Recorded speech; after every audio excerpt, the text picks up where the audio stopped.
Ariana Grande says her mom wants her ashes spread at Cinderella Castle. Here's why that can't happen.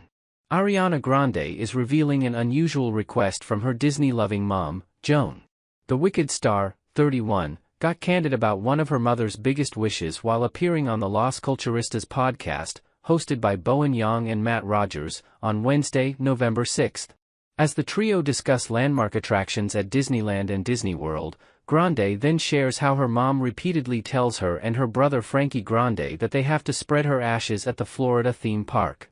When it comes to the Disney in Florida, Grande begins, first of all, we get Cinderella's castle. Which is, also a landmark. She continues, my mom tells us too often that she wants her ashes sprinkled over it. And I'm like, Mom, it's Christmas. Do we have to talk about this right now? And she's like, yeah. You have to make sure that happens. Grande, who has been busy promoting part 1 of her highly anticipated film Wicked out November 22, recalls her response to her mom's ask, I'm like, Mom, I don't want to make sure that happens. She also points out a rather morbid issue she foresees happening as a result of her mom's plan. I think there's actors back there working.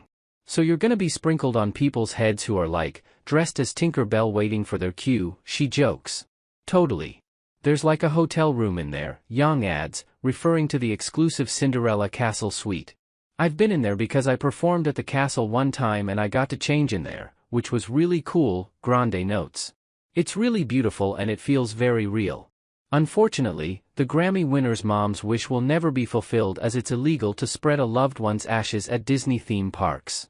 According to a 2018 report from the Wall Street Journal, a Disney rep confirmed that the act of dispersing ashes at any of the parks is strictly prohibited and unlawful. Guests who attempt to do so will be escorted off the property. If ashes were to be discovered on an attraction, the ride then has to close down on account of technical difficulties and a manager has to go through it alone to identify any ashes, according to Wall Street Journal. Custodians, who refer to it as a HEPA cleanup, then use an ultrafine vacuum to collect all of the small particles. This hasn't stopped some guests from trying to do it anyway. The most popular final resting places within the parks are flower beds and bushes, Magic Kingdom lawns, outside the park gates, the Pirates of the Caribbean ride, the moat underneath the flying elephants of the Dumbo ride and above all, the Haunted Mansion, according to the outlet. Said one custodian, the Haunted Mansion probably has so much human ashes in it that it's not even funny.